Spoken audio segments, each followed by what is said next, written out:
Спокойнее, спокойнее.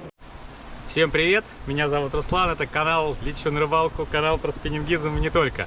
Сегодня тестируем, в общем, гарантированно стопроцентную снасть, которая ловит на море рыбу, группировочков, снайперов. И, кстати, даже GT попадается. Ребята, не переключайтесь, а сегодня еще у нас обязательно будет приготовление рыбы по простому, но очень вкусному рецепту. На этой схеме я отобразил примерную конструкцию бомбарды. Да, она не новая, но есть некоторые логики, да, и нюансы, скажем так, которые, на мой взгляд, очень важны, особенно при использовании данной снасти в первый раз. Поэтому я вот здесь вот поставил различные себе пометочки, да, чтобы не забыть их озвучить. То есть, например, вот у меня на катушке, да, на спиннинге, я использую для бомбарды спиннинг до 60 тестом до 60 грамм. У меня 5500 стоит безинерционная катушка, и на ней намотана плетеная леска 8 жил диаметром 0,18 мм. По японской классификации это 1 ПЕ примерно. Соответственно, вот эта вот леска, да, она выдерживает нагрузку около 15 килограмм. Ну, всегда берем учет, да, что у плетеной лески тоже на узлах немножечко нагрузка меньше, поэтому можно считать там 14 килограмм. Дальше у нас расположена леска, на которой бегает непосредственно сама бомбарда, да, то есть основная леска вот для именно монтажа как бомбарды, как груза скользящего типа. То есть вот ее можно делать из лески примерно 0,6 мм, да, можно делать из лески 0,5 мм. Но мы помним, что монолеска, на мой взгляд, да, по крайней мере, она очень сильно теряет на узлах. Вот. Поэтому я беру на всякий случай, соответственно, 0,6, да. Ну, плюс ко всему, так как по ней бегает бомбарда и так далее, то есть наверняка леска тоже немножко перетирается, поэтому лучше взять запасом. Вот, я беру обычную монолеску, то есть она, как правило, покрепче, беру диаметром 0,6 мм. Соответственно, у такой лески разрывная нагрузка примерно 18 килограмм. То есть, ну, соответственно, помним, да, что мы узлу здесь завязали, там здесь завязали, мы, соответственно, потеряли, то есть остается где-то там около 16 килограмм. То есть примерно такая же разрывная нагрузка, да, как и у нашей основной лески. То есть пока все верно, да, то есть почему? Потому что поводок у нас будет существенно тоньше. Для того, чтобы в случае, если крючок у нас зацепится за, соответственно, камни, кораллы, да, поводок оторвался, а вот этот весь основной монтаж, ну, который представляет, да, основную ценность, то есть мы же поводков можем много с собой навязать, взять на рыбалку, ну, вот этот основной монтаж, получается, сохранится, то есть нам нужно будет только перевязать поводок. Вот, но учитывая тот факт, что если крючок зацепился за камни, там все равно жало уже, оно, соответственно, затупилось, да, то есть нам в любом случае либо крючок, либо поводок менять, поэтому если он оторвется, ничего страшного. Вот. И вот мы видим на схеме, что поводок, да, я рекомендую делать диаметром примерно 0,35 мм, может быть 0,4 мм, да, но не толще. Почему? Потому что у него уже будет разрывная нагрузка примерно 9 килограмм. То есть нам нужна, чтобы была разница где-то в 3-4, может быть 5 килограмм, для того, чтобы мы точно были уверены, что оторвется именно поводок, да, а, соответственно, основная наша конструкция бомбарды, она останется на основной леске спиннинга. Также я хочу обратить внимание, что, конечно, можно использовать и для бомбарды тоже флюорокарбон, да, но для него достаточно и обычной монолески, потому что там небольшой отрезок, и там неважно, будет она как-то закручиваться, там иметь память и так далее. То есть подойдет любая самая дешевая леска. Вот. А касаемо поводка, на мой взгляд, лучше всего использовать все-таки флюорокарбон, потому что флюорокарбон, в отличие от обычной монолески, он все-таки более жесткий, и у него прочность чуть-чуть ниже. Как бы это парадоксально не звучало, но нам нужна как раз-таки именно леска, да, флюорокарбоновая, для того, чтобы именно она рвалась. То есть вот если мы возьмем, опять-таки повторюсь, как вот я планирую использовать, значит, леску флюорокарбоновую 0,35 мм, вот, то у нее будет разрывная нагрузка около 9 килограмм. Вот. Соответственно, жесткий флюорокарбон будет меньше путаться, да, при забросе будет меньше захлестов, да, за основную леску, и плюс ко всему я всегда могу рассчитывать на то, что оторвется именно поводок. Давайте попробуем теперь этот монтаж уже наглядно совместно с вами связать, вот, и посмотрим, что получится. Так, схему убираем. Что нам потребуется? Нам нужен, соответственно, основной наш элемент – это бомбарда.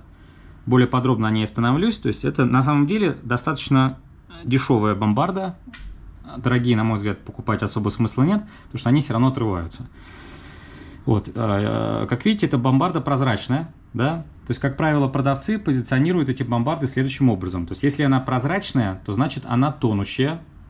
А если бомбарда белого цвета, то она плавающая. То есть в данном случае у нас, соответственно, бомбарда 40 грамм тонущая. То есть, ну, часто производители пишут, что это slow sinking, да, то есть slow это медленный, sinking тонущий, то есть медленно тонущая. То есть в целом нам такая и нужна. То есть я не думаю, что она уж очень сильно медленно тонущая. На самом деле она все равно тонет достаточно быстро, вот. Но в любом случае она тонет чуть-чуть медленнее, чем свинцовый груз. Вот. И поэтому мы таким образом получаем более плавные проходы между камнями. Вот. Ну, проводку саму разберем уже более подробно непосредственно на рыбалке, да. А сейчас давайте подготовимся к этой рыбалке, сделаем соответствующий монтаж. Так, поехали, значит, бомбарды есть. Далее, из тонкостей. То есть я рекомендую в процессе монтажа бомбарды, помимо, да, вот такого классического, скажем так, отбойного шарика, бусинки, да, использовать флуоресцентный вот такой вот шарик. То есть он светонакопительный, соответственно, вы можете ловить с ним на большей глубине или использовать его также ночью.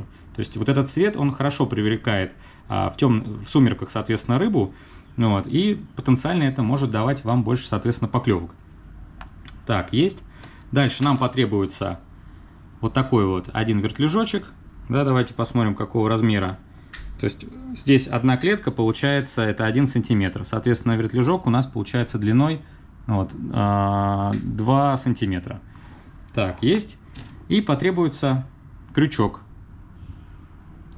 Крючки можно использовать, на мой взгляд, любые. Главное, чтобы, естественно, был острый. Если белый, конечно, еще лучше, потому что дольше будет жить в соленой воде. Но, как правило, каждую рыбалку все равно нужно менять. Об камни быстро тупятся, поэтому смысла нет переплачивать. Вот. Единственное, что можно добавить, это вот цевье крючка может быть чуть-чуть подлиннее. Потому что если попадается зубастая рыба, чтобы она, когда будет грызть, получается, этот крючок, грызла не леску, да, а грызла, попадала зубами непосредственно вот на цевье крючка. Так, крючок у нас, получается, имеет вот примерно такие размеры. То есть в длину он больше 2 сантиметров, где-то 22 миллиметра, да, вот как у меня в данном случае. А получается в ширину, в высоту точнее, да, он примерно 13 миллиметров. Вот, но это так вам, чтобы сориентироваться. По нашей классификации, по российской, это очень, он похож на карповый крючок примерно 6 номера. Так, ну поехали. Дальше. Это у нас есть. Теперь нам нужна леска. Я буду использовать вот такую вот 0,6 мм. Это такой местный бренд. Здесь написано флюрокарбон, но это, скажем так, просто некий поводковый материал. Это обычный нейлон, вот, по факту. Так, и на поводочке будем использовать флюрокарбон диаметром 0,35 мм. Все, поехали. Да, забыл сказать, также какой-нибудь нужен инструмент для того, чтобы все это можно было отрезать, затягивать и так далее. То есть, вот, на мой взгляд, вот такие вот плеерсы, пассатишки, они подходят оптимально. Ну, а так подойдет либо нож, либо ножницы. Вот, что, как говорится, есть под рукой. Так, начинаем с основной лески.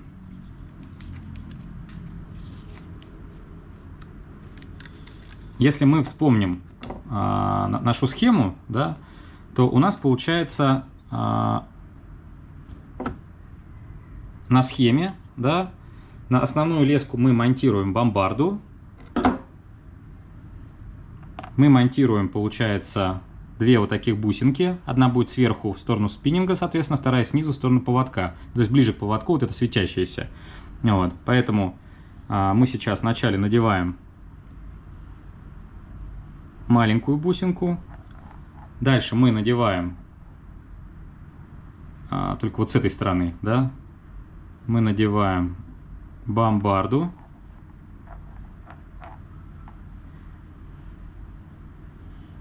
Так, есть.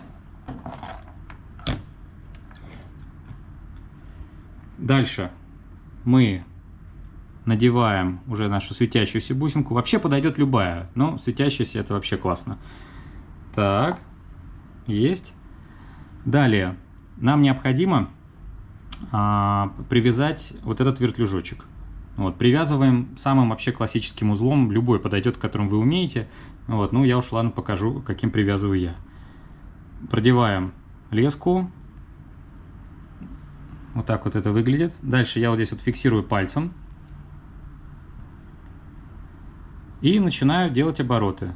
Раз, два, три, 4. На леске 0,6 4 оборота точно достаточно. Дальше. Вот у нас здесь образовалась петелечка такая. Я в нее просовываю леску. Вот, и видите, я когда леску вот эту просунул, вот здесь вот снова петелька образовалась. И кончик вот в эту петельку вот так вот возвращаю. Дальше надо помочить. И аккуратненько вот так вот стягиваете узелочек вниз. Мы, соответственно, его затягиваем. Вот. Все, ничего не прижглось. Аккуратненько получилось. Соответственно, лишнюю леску мы откусываем. Ну, где-то 4 мм оставляем на всякий случай. Так, далее. Вот эти вот светящиеся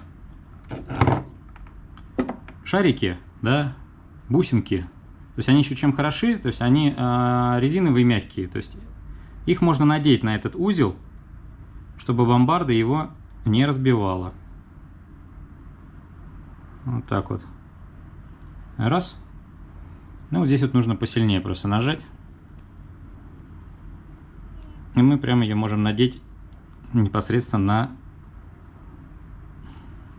вертлюжочек.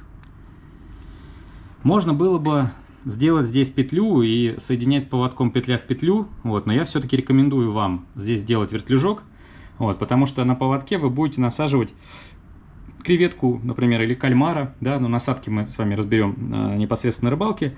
Вот. А самое главное, что эта насадка, она несимметричная, она вот так вот, когда вы особенно выматываете, она в воде вот так вот вращается. То есть, если она вращается, соответственно, и у вас вот здесь не будет вертлюжка, который будет компенсировать эти вращения, то у вас будет постоянно перекручиваться поводок.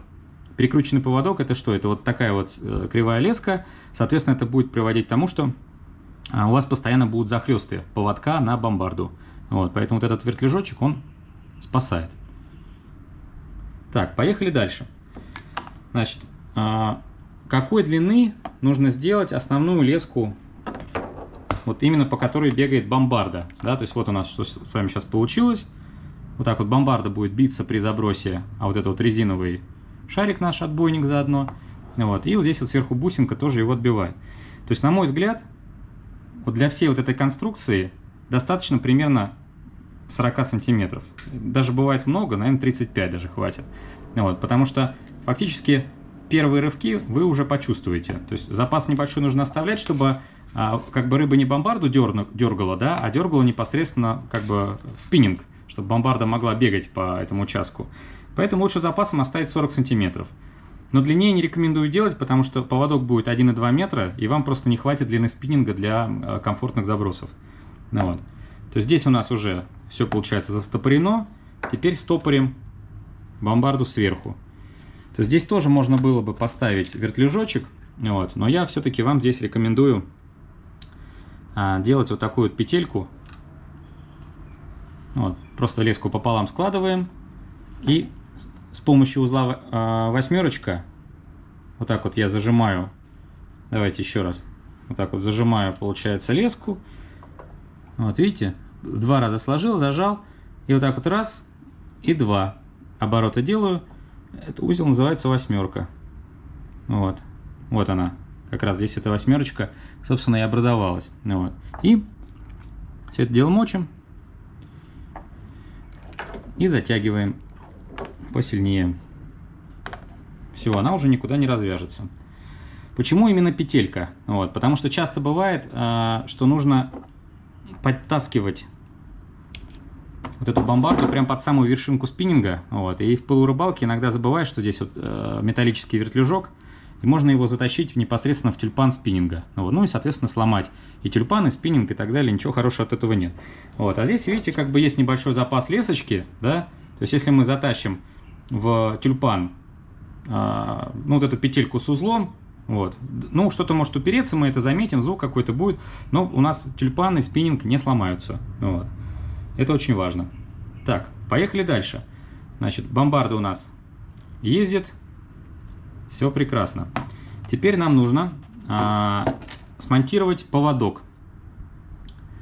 Поводок, еще раз повторюсь, делаем из флюорокарбона диаметром примерно 0,35 мм. Конечно, можно взять флюры потолще. Вот, то есть в какой-то мере он хорош тем, что он будет меньше путаться. Вот, но 0,35 тоже достаточно. Так, вначале привяжем крючок.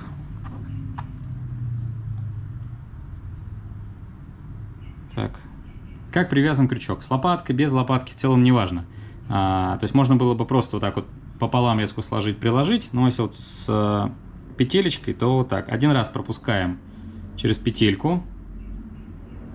Дальше пальцем здесь зажимаем, леску возвращаем.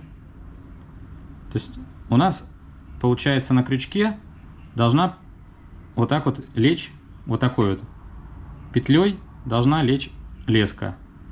Все, и мы ее вот здесь вот фиксируем. Все, вот покажу у нас. Вот конец лески выходит сюда, здесь основная. Вот так вот лежит леска петелькой. И теперь получается, эту петельку мы как бы вот снизу, да, начинаем вот так вот накручивать конец лески. 2, 3, 4, 5, 6, 7. Ну, 7 оборотов достаточно. Можно сделать больше, но это уже на надежность не влияет. Слишком много не делайте, иначе узел будет сложнее затягиваться, можно пережечь леску. Все, и вот сюда вот в эту петельку леску вставляем. Ну, видосов, где вяжут крючки, их просто навалом. Все, дело мочим. Затягиваем. Все, проверяем, все крепко, ничего не рвется. Вот, почему только одну леску сюда я вставил. Вот. Ну, то есть я не стал, знаете, как обычно делается, в леску вводим в ушко и возвращаем обратно. Потому что здесь вот в ушечке, видите, есть такая прорезь, иногда из-за этого она леску перетирает. Вот, поэтому, на мой взгляд, лучше только один раз пропускать, либо не пропускать вообще. Так, лишнее убираем. Я миллиметров 5 оставляю, вот, рыбу это вообще никак не пугает. Так, и теперь вот этот поводок мы делаем длиной примерно 1,20 м.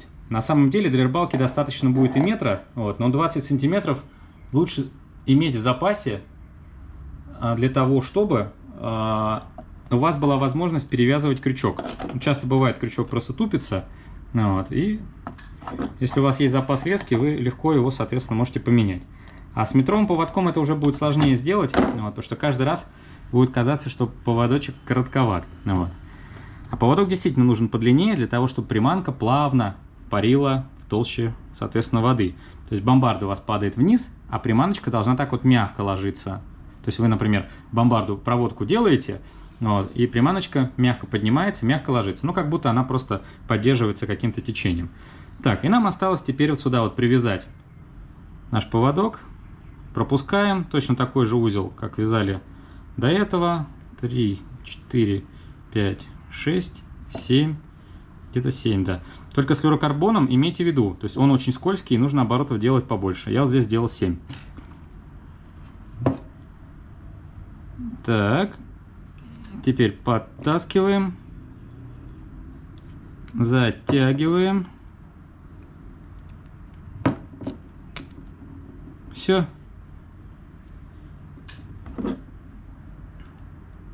Лишнее убираем. Вот такая вот у нас получилась конструкция бомбарды. Для того, чтобы теперь мы могли ее удобно транспортировать, я рекомендую бомбарду опускаете, да, вот получается, верхнего нашего шарика до отбойного бусинки. Вот здесь снизу я вот так вот на всю ладонь леску кладу и начинаю на ладонь ее накручивать вместе с поводком, соответственно. Доходим потихонечку до крючка. Вот так вот я эту петлю снимаю. А дальше крючок начинаем забрасывать в образовавшуюся петлю. То есть наша задача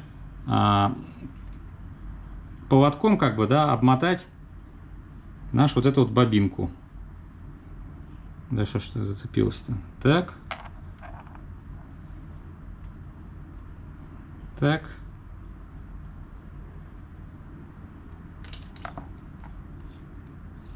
Так. Ну, в целом этого достаточно, уже не распутается. Ну вот, мы имеем вот такую вот прекрасную бомбарду. Осталось ее положить в какой-нибудь, например, zip-пакетик. Вот. Осталось, соответственно, подготовить еще парочку запасных бомбард. И также я на всякий случай еще сделаю несколько поводков. То есть я вот, например, беру на рыбалку комплект, у меня состоит из 2-3 бомбард. И я вяжу дополнительных на всякий случай 2-3 поводка. Также вот эти поводки вот так вот скручиваю. Все это у меня в один zip-пакетик. Вот. И на рыбалке я не занимаюсь всем этим вязанием. То есть в случае потери бомбарды просто перевязываю новую. Ну или, соответственно, если затупился, повредился поводок или крючок, то я, соответственно, использую уже ранее заготовленный на монтаж. Так, а сейчас давайте с вами переместимся на камни и проверим эту бомбарду в деле.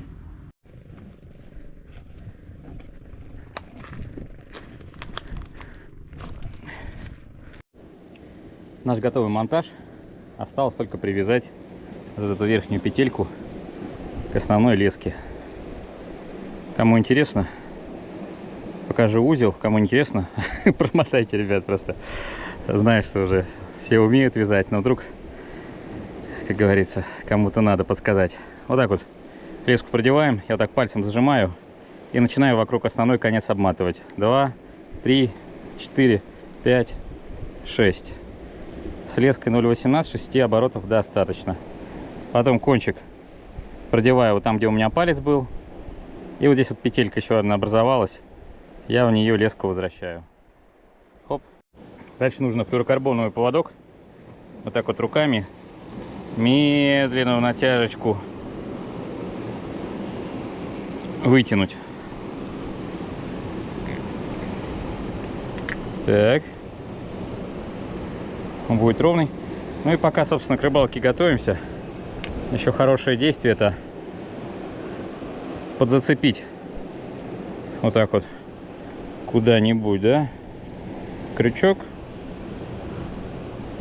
и натянуть всю снасть. Все, мы, соответственно, пока там приманку готовим, там очки надеваем и так далее. Вот. Поводочек тоже вытягивается. Чем ровнее будет поводок, тем меньше будет нахлестов на бомбарду. То есть тем эффективнее, качественнее будет каждый заброс. Я под животную насадку использую вот такую вот гермосумочку. Ее просто через плечо надеваю. 2 литра. Чтобы ее потом не стирать, я туда вот в пакете кладу кальмара. Вот он у меня с вечера был заморожен. Я пока донес, он, соответственно, подразморозился. Вот. Ну и очень удобно. Просто пакетик туда опускаю. Соответственно, кальмара беру прямо из пакета. Потом, когда рыбалка закончилась, просто пакет нужно выкинуть. А свободное пространство можно положить еще вот такую вот форелевую резину. Она у меня давно уже завалялась. В общем, это двойной сыр. Воняет жутко. Вот. Очень хорошо привлекает группера.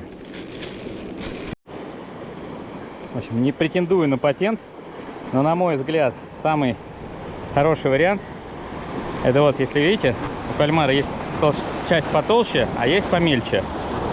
Вот. Я вот так вот, где потолще, пробиваю 2 раза. Раз. И 2. Крючок хорошо сидит. Но сейчас он еще подмороженный, а он там в воде, соответственно, совсем оттает. Вот. И вот так вот, как хвостик, тоже будет чуть поигрывать. Да, мелочь подгрызает, но нам мелочь-то и не нужна, правильно? То есть мелочь отгрызет кончик, ничего страшного. Но останется кусок побольше для того, чтобы успела его хапнуть рыба покрупнее. Ну, я надеюсь. Так, ну что, погнали. Первый заброс. Сейчас, думаю, вон туда, под камень, побахну. Должна быть там рыба. О, так. В общем, мимо. Ну, ничего страшного. И главное, не оставлять лежать. Надо по чуть-чуть всегда вращать. Опять началась долбежка.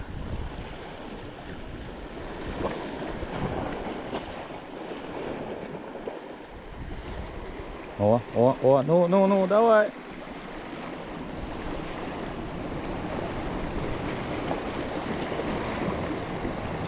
Давай кого-нибудь. О, вот это загнуло. Что, доберет?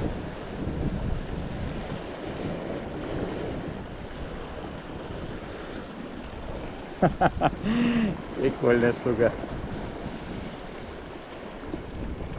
Нет. Кто-то выскочил, ударил. Ну так, кальмар чуть-чуть покусан. Ну еще пойдет. Так, ну что, надо попробовать еще раз сюда кинуть, раз там какая-то рыба есть. Я вот так, получается, между камнями вот здесь вот провожу. Вот, и прямо вот на вот этом пятачке начинаются поклевки. Самое интересное, что почему-то их дальше нету. Так. В общем, у меня там сидит рыба, но она утащила за камень. О, может, достану. Что, хорошая рыба, что ли? Да ладно. Смотрите, сопротивляется. Вау, группер, ребята. Ну таких с бережка приятно половить. Засранец. Вот у групперов вообще просто классическая привычка. Они, в общем, хватают, причем резко, и сразу под камни ныряют. Это прям красивый. Я в очках стою, я прям камушки все вижу отлично. Но вот у него такая раскраска, посмотрите, вот группер, да, и вот камни. Его в жизни вообще не увидишь. Вот, и он прям под камнями стоит. Вот, поэтому и нужна, собственно, бомбарда, которая так плавненько будет вот эти камни обходить. Вот. Но вот этого поймал на такой небольшой паузе. Он бил до этого, ну, либо его собратья. Потом, получается, он 2 раза ударил. Я не понимаю просто, как с такой огромной пастью вообще можно промахиваться. Ох, крепкий парень. Класс. Вот. Ну вот на 3-й раз он уже сел, конечно, капитально. Ну что, значит, у нас сегодня будет барбекю из группера. Ребята, я купил офигенную, в общем, штуку. Я сегодня вам покажу. В общем, всем рекомендую. Я теперь на рыбалку хожу только ради этого. Ну, не только, конечно, ради этого, но в том числе. Рыбалка стала гораздо интересней. Вот, это просто великолепнейшая вещь. Всегда такой мечтал. Вот нашел прям, какая нужна. Вот. Братцы, хоть и кажется, что более гуманно продеть кукан уже, скажем так, через природные отверстия, да, то есть, ну так вот, через рот и вывести через жаберную крышку, но это не так, потому что вот эта железка, она повреждает жабры, и, ну, это такая, знаете, мучительная, на самом деле, смерть, вот, поэтому самое лучшее, это вот здесь вот сделать пирсинг, вот, видите, у него, ну, и у многих рыб здесь просто пленочка, вот, поэтому мы эту пленочку просто так вот легко пробиваем, все, в рот выводим. То есть, если даже нужно будет его отпустить, это тоже можно будет сделать. На всякий случай, для тех, кто думает, что это большой крючок. Ребята, это где-то 4-й, 6-й номер. Ну, 6-й, наверное, ближе. Ну, вот как у нас карповые. И вот, смотрите. На палец специально положу. Вот такой кусок кальмара. Вот это вот. Все просто потерялось во рту группера. Он, наоборот, любит, когда кусочек побольше. Но нам нужно, чтобы кусок был... ну, такой симметричный, иначе если он будет слишком крутиться сильно в воде, то есть если асимметрия какая-то есть, то он начинает вот так вот вращаться и перекручивает поводок. Но это потом захлесты начинаются и так далее. Вот, нервная система там страдает. Поэтому вот такой вариант самое то. Я иногда, если сильно прям подкусывают, еще разочек пробиваю, иногда 3 раза. В общем, опять начала мелочевка долбить, но я не подсекаю. Нам кусок приличных размеров. Они пускай пока объедают. Моя задача дождаться, когда вот эту всю движуху увидит более крупная рыба. Вода приходит, прилив.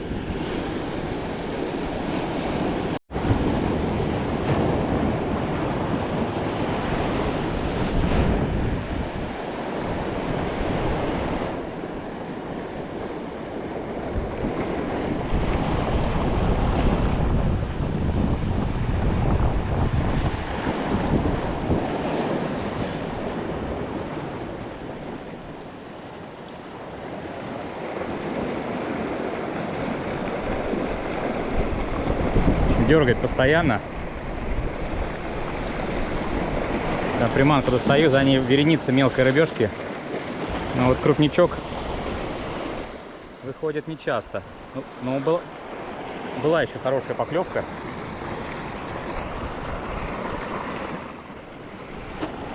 На таком видно. Мелочь всякая обдирает. Так. Хоба! Сейчас пытаюсь забрасывать подальше. О-о-о-о-о-о-о-о-о-о! Спокойнее, спокойнее. Нифига себе вообще. Блин, жалко, камеру с самого начала не включил. Это просто какой-то был разнос.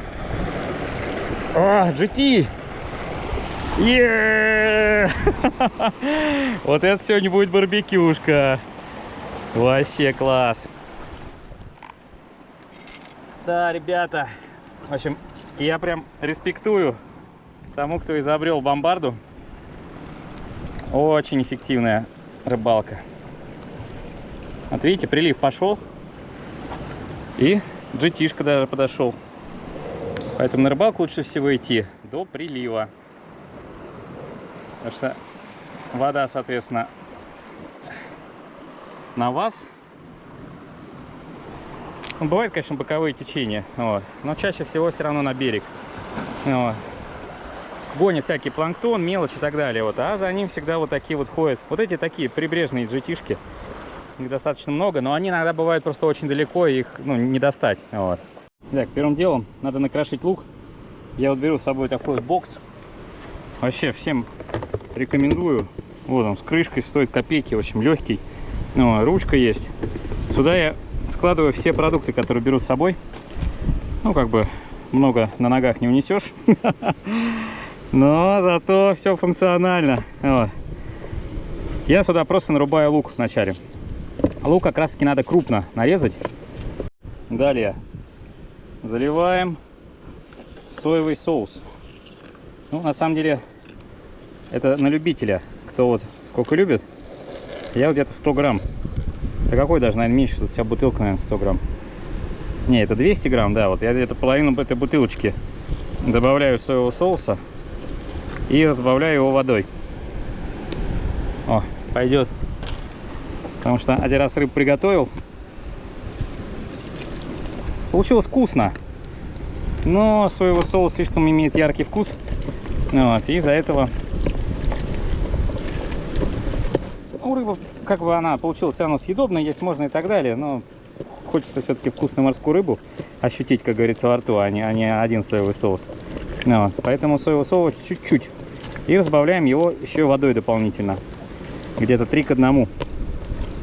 Он будет тогда не такой жесткий. Так, далее нам нужно намять теперь лук. Вот, то есть наша задача получить такой вот вкусненький бульончик, вот, который быстро впитается, в общем, в рыбу и замаринует ее. Лайфхак, в общем, как быстро приготовить группера. Здесь, где у него анальное отверстие, надрезаем. То есть мы таким образом перерезаем ему кишку. Вот. А дальше нам нужно перерезать ему хребет.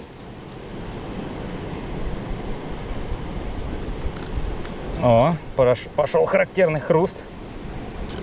Все, хребет рубанули. Вот. Так, не, надо еще подрезать. Крепкий парень. Так.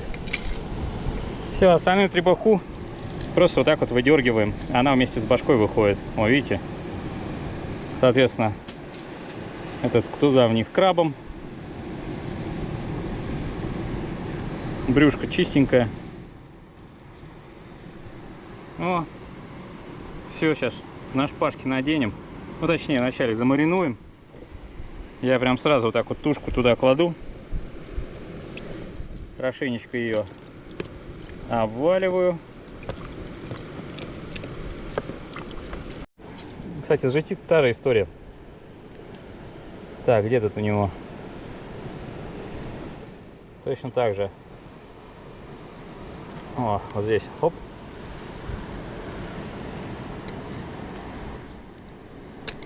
Хоп. И открываем ее. Опа. О, смотрите, это вообще классно получился. Лишнее тоже можно убрать. Все, прям полностью готовая тушка для маринации.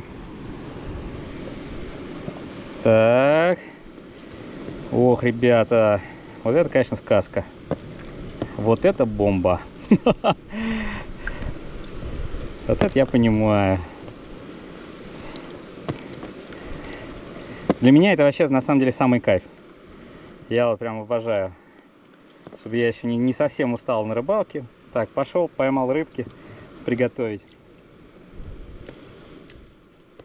Класс, класс, класс. Так, крышечкой накрываем, чтобы никакие муравьи не заползли, а то тут все это быстро происходит. И все, сюда в тенечек. Так, организуем мусорку. В общем, вот он, красавец. Весит 2,5 килограмма. То есть его вполне себе можно переносить, там даже чемодан с собой брать. Вот. Здесь у него поддончик. Вот я вот чуть-чуть курочку готовил. Вот эта штука снимается, моется, у него вообще везде доступ.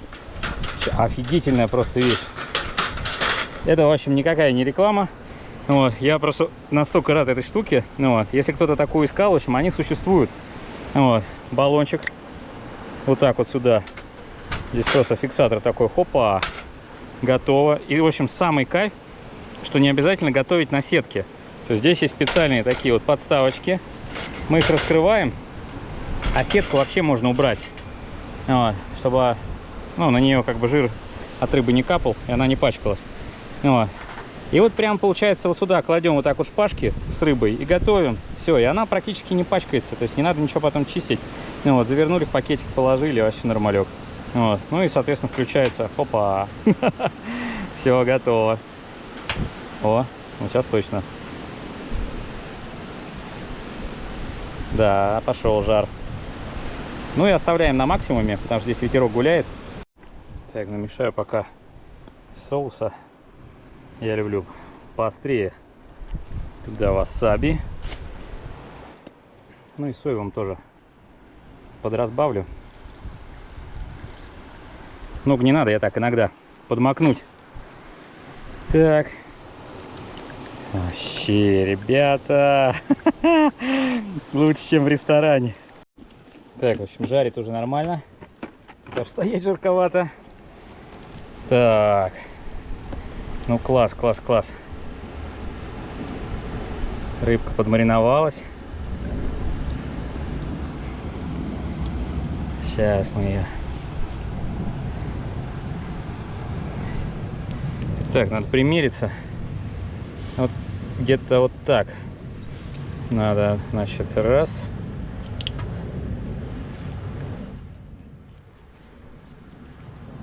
И два. Две шпажки надо делать, чтобы переворачивать было легче. Иначе она будет падать. Сейчас покажу. О, что вот так можно было положить. Так, чуть-чуть, чтобы руки не горели, вытянем. О, все. Вообще то, что надо. И сейчас вот так вот вторую рыбку. Ну, вообще сок прям, а? Ой-ой-ой-ой. Вот это вкуснятки сейчас будет. Как же я люблю свежую рыбку. Ой, взял себе палец, пробил. Давай так. Ух ты, какая чешуя у него крепкая, а?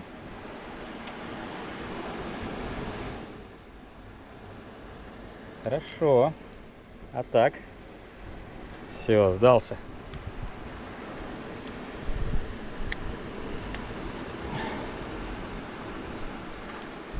Смотрите-ка. О, крепкий парень. Все. Ох, ребята. Ну это, конечно, бомба. Здесь небольшие нюансы. Основной жар у барбекю, как правило, посередине. А вот здесь вот с торцов там трубка проходит, ну и, соответственно, жар не такой большой. То есть, ну там банально газ не горит. Вот. Ну только вот здесь вот. И поэтому лучше всего, чтобы толстая часть рыбы, она попадала всегда при жарке на центр, вот, а хвостики уже ближе к краю. Вот. Ну и, соответственно, будет жар хорошо распределяться. В общем, пока рыба готовится, вот такая вот сервировка у меня получилась. На деревянной дощечке я выложил лаваш. салат, свежий лимончик. Процесс идет нормально.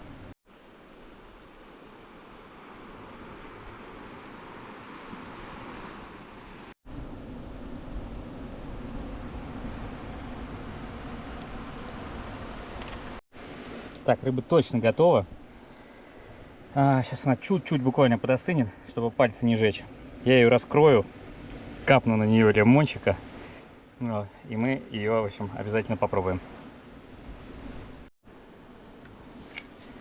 Жалко, конечно, нарушать такую красоту, но я это готовил, чтобы съесть. Ох ты ж. Ну, это сказка. Все приготовилось просто великолепно. Так, косточки нам не нужны. Ох, ох, ох, ох, ох. Не, ну это, конечно, вообще просто лучше не придумаешь. Смотрите, как пропеклась. Вообще прям идеально. Так, сразу эту подготовим.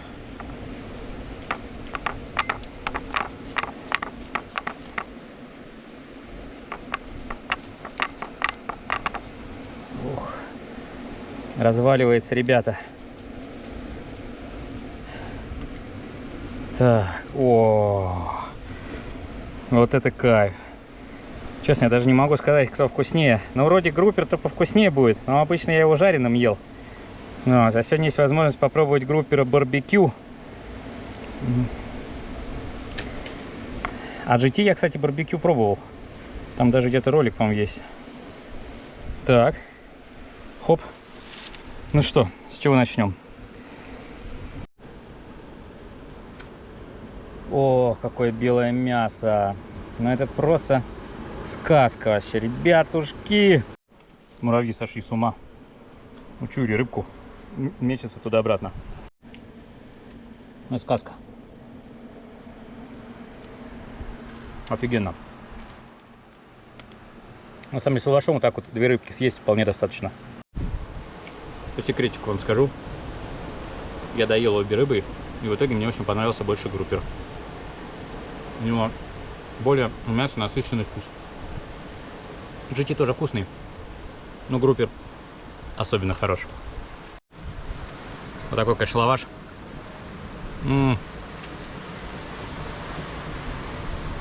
На нем рыбка полежала, сок дала.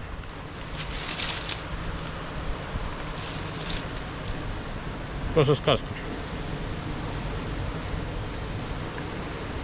Ну, в общем, я могу совершенно точно сказать, что в целом морская рыба, свежеприготовленная, она офигенная.